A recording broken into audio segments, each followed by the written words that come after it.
आ जाओ, ये है आपका पी ब्लॉक।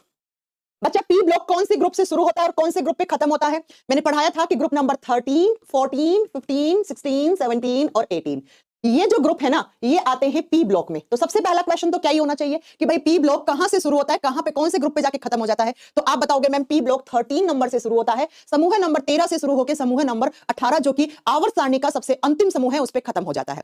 फिर मैंने आपको लास्ट क्लास में एक चीज और भी पढ़ाई थी कि पीरियोडिक टेबल का पी ब्लॉक ऐसा ब्लॉक है जिसमें धातु भी पाई जाती है और जिसमें अधातु भी पाई जाती है और जिसमें उपधातु भी पाई जाती है। यानी कि आवर्त सारणी का पी ब्लॉक इकलौता ऐसा ब्लॉक है जिसमें मेटल, नॉन मेटल, मेटेलॉइड तीनों चीजें प्रेजेंट है।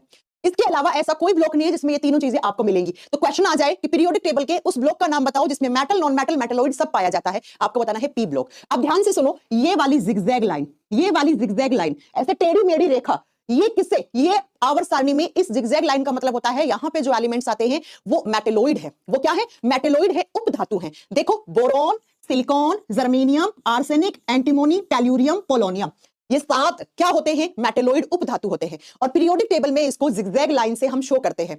अब जिगजैग लाइन के इधर वाले जो एलिमेंट है ना, जैसे ये aluminium, gallium, indium, thallium, lead, tin, है ना, ये क्या है? ये मेटल्स है, ये धातु है। और ये जो इधर वाले ना phosphorus, sulphur, chlorine, bromine, iodine, astatine, selenium, oxygen, fluorine, chlorine etcetera etcetera, ये नॉन मेटल्स होते हैं, ये अधातु होते हैं। तो ये जो मेटेलॉइड वाली जिगजैग लाइन होती है ना, ये मेटल्स को नॉन मेटल से अलग भी करती है। ठीक है, तो याद रखिएगा इसके लेफ्ट हैंड साइड में देखो, बायोलॉजी में हमेशा ये वाला हैंड क्या होता है? राइट, और ये वाला लेफ्ट। बायोलॉजी ऐसे मानती है, केमिस्ट्री ऐसे मानती है। ठीक है, तो आप याद रखिएगा कि ये वाला जो इधर वाला पार्ट है ना, ये लेफ्ट हैंड वाला, इसमें मेटल्स होती हैं जिगजैग लाइन की, और राइट हैंड साइड में क्या होती है? नॉन मेटल्स होती है। तो ग्रुप नंबर 13 से शुरू होकर 18 पे खत्म हुआ। दूसरा, इसी में मेटल, नॉन मेटल, मेटेलॉइड तीनों प्रेजेंट होती हैं। और कमेंट करके सभी लोग ये बताओ मैंने क्या पढ़ाया था, पीरियोडिक टेबल में टोटल एलिमेंट्स कितने होते हैं? अब ये आप कमेंट करके बताओगे, मैं नहीं बताऊंगी। ठीक है, काउंट भी कर सकते हो, ये देखो ऐसे काउंट भी कर सकते हो, है ना। 6 6 6 6 और 8 हीलियम 37 होते हैं, बता देती हूं। पी ब्लॉक में कुल तत्वों की संख्या 37 होती है। हो गया, समझ में आ गया? अब हम एक एक करके पढ़े, चलो आ जाओ। इतनी बातें समझ में आ गई है, ओवरव्यू आपको पी ब्लॉक का समझ में आ गया है। ये रहा आपका पी ब्लॉक, दिखने में ऐसा है, आप खुद देख लीजिए। ठीक है, अब जरा स्टार्ट करते हैं कि पीरियोडिक टेबल का पी ब्लॉक कौन से ग्रुप से शुरू हुआ? ग्रुप नंबर 13 से, 13वें से शुरू हुआ। और ग्रुप नंबर 13 का फर्स्ट एलिमेंट होता है बी, बोरोन, इसीलिए इसको बोरोन फैमिली कहते हैं। ठीक है, ग्रुप नंबर 13 को हम बोरोन फैमिली भी कहते हैं। अब आप बोलोगे मैम याद कैसे करें? तो चलो हम इसको याद करते हैं। कैसे याद करोगे? मैं बोर्ड पे लिख लिख के बता रही हूं, एक एक चीज आप भी लिख लेना। ऐसे ही थ्योरी बैच में पढ़ाती हूं मैं बिल्कुल अच्छे से। ठीक है सुनो, ग्रुप नंबर 13 जो होता है उसको हम क्या कहते हैं? उसको हम कहते हैं बोरोन फैमिली। अब बोरोन फैमिली क्यों बोला इसको? क्योंकि ये कौन से, इसका पहला एलिमेंट कौन सा है? बोरोन है, इसलिए हमने इसको बोरोन फैमिली कह दिया। इसलिए हमने इसको बोरोन फैमिली कह दिया। दिखा दूं एक बार फिर से आपको, ये देखो, boron is the first element of this group, है ना, इस समूह का पहला एलिमेंट बोरोन है। अब वैसे ही कैसे बच्चा? अब आपको मैं ठीक वैसे ही पढ़ाऊंगी कि भैया ट्रिक कैसे, ट्रिक क्या है इसको याद करने की? इस ग्रुप को याद करने की ट्रिक होती है बैंगन, बैंगन, आलू, आलू, गाजर, इन थेला। बैंगन, आलू, गाजर, इन थेला, इतना याद कर लो। फिर आपको नीचे एक बॉक्स बनाना है। अब इस बॉक्स का मतलब क्या होता है? देखो, जब पीरियोडिक टेबल में कम तत्व थे, नए एलिमेंट्स की डिस्कवरी नहीं हुई थी, तो ये ब्लॉक थे। अब यहां पर इस ग्रुप में न्यू एलिमेंट ऐड कर दिया गया है। तो जब मैं ब्लॉक बना रही हूं ना, तो उसका मतलब हो गया न्यू एलिमेंट, कि इसमें नया तत्व जोड़ा गया है, नया तत्व जोड़ा गया है। अब बनाओ जरा ट्रिक से कैसे बनेगा। बैंगन से boron, boron, B for boron, symbol B होता है। साथ में सिंबल भी लिख लो क्योंकि सिंबल आ जाते हैं जो अलग से होते हैं वो एग्जाम में आ जाते हैं। आलू से एल, एल का मतलब एल्यूमिनियम।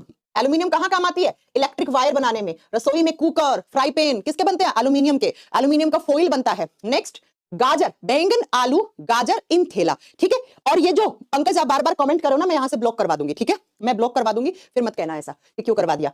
फालतू के कमेंट करने वाले मुझे क्लास में नहीं चाहिए होते हैं, सिर्फ सीरियस कैंडिडेट चाहिए, कम पढ़े, अच्छे से पढ़े। चलो, गाजर से बना आपका गैलियम, गैलियम, सीजियम और गैलियम अत्यधिक ऐसी धातु होती हैं जिनको हथेली पे रखते ही मेल्ट हो जाती है ना, आता है ना क्वेश्चन। तो इसका सिंबल होगा Ga, याद रखना, Ga, Ge मत कर देना, Ge जर्मेनियम होता है, वो एक मेटलॉइड होता है। इनसे इंडियम, इंडियम, और सिंबल In, In सिंबल हो गया।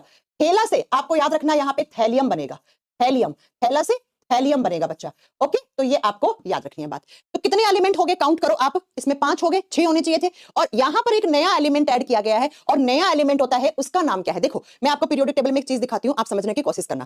पहले यहाँ पे ऐसे बॉक्स बना हुआ होता था, खाली बॉक्स ऐसे। अब तो इसमें एलिमेंट आपके नए आके ऐड हो गए हैं, तो इसमें लिखा हुआ दिखता है आपको। तो न्यू एलिमेंट यहां पर है NH, जिसको निहोनियम कहा जाता है, निहोनियम। और इसका सिंबल क्या होगा? NH, नेशनल हाईवे होता है ना वैसे। अब देखो एग्जाम में कैसे क्वेश्चन आएगा, बोरोन फैमिली का कौन सा मेंबर है कौन सा नहीं है, ऑप्शन डाल के पूछ लिया। फिर पूछ लेगा कि पीरियोडिक टेबल में से कौन सा एलिमेंट है जो ग्रुप नंबर 13 से बिलोंग नहीं करता, या आपसे पूछ लेगा ग्रुप नंबर 13 में नया एलिमेंट कौन सा ऐड किया गया है, तो आपको बताना है निहोनियम किया गया है। अब इनके एटॉमिक